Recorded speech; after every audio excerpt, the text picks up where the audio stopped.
Richard Southern joins us to chat about some of the day's most interesting stories. Richard, a sign hanging right here in Toronto is being made fun of by the official grammar police.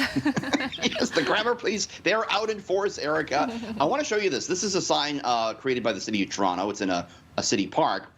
It reads, quote, "Dogs that dig holes must have owners fill them in immediately."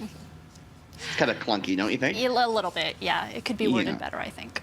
It could be, and that's what the Merriam-Webster dictionary thought. It actually tweeted about this. A tweet from the dictionary said, "Hey, reword this sign to make it sound less weird. Owners blank blank, fill blank blank blank dig." Right. So, boy, the internet had a field day with this, Eric. I want to show you some of the great responses. Brian said, "How about owners must fill in dogs on the inappropriateness of the holes they dig."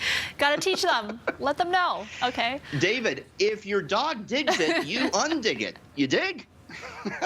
I like that And one, Anthony actually. That's a good one. That's a good one. Anthony says, "If in this blessed soil your dog a hole dig, then by your wretched toil ensure its swift repair." It's Shakespearean. I like that. Speaks to my heart. It sounds very poetic.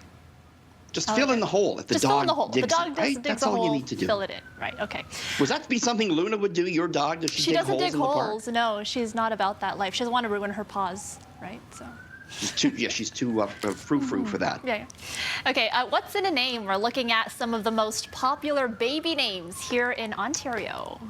Ontario government released this today. This is 100% accurate because when you register your baby's name to get the birth certificate, they have the data. So in 2020, Olivia was the most popular. You like that name? It's a beautiful name, Olivia, yes.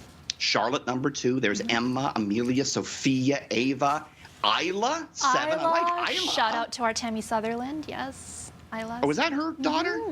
Very nice. Yeah. Chloe, Evelyn, Mia rounding out the list. As for most popular boys' names in Ontario last year, Noah tops the list. Yeah. Liam. I'm not crazy about Liam. I'm going to be honest with you. But Liam, like short for William, maybe? Sure. Okay. Benjamin. We see Lucas, one of our assignment editors, was talking to us about this today.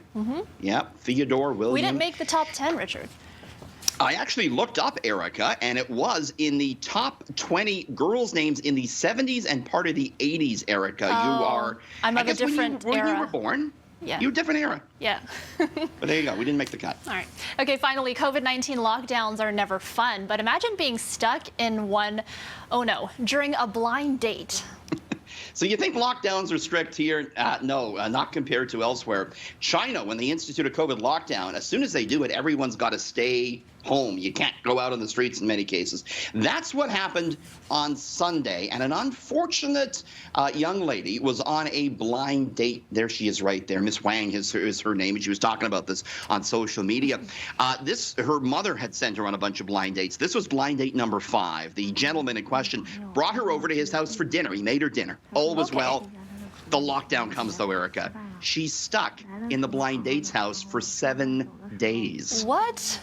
How? Yes, Why? in the basement. Look, okay. That's China's strict with her. She goes, it was very awkward. Quote, "Living in the apartment with someone you hardly know made me feel awkward and embarrassed." No kidding. She goes, quote, "He talks very little, like a wooden man." Oh, Things aren't going well. So she's just putting him on blast on social media.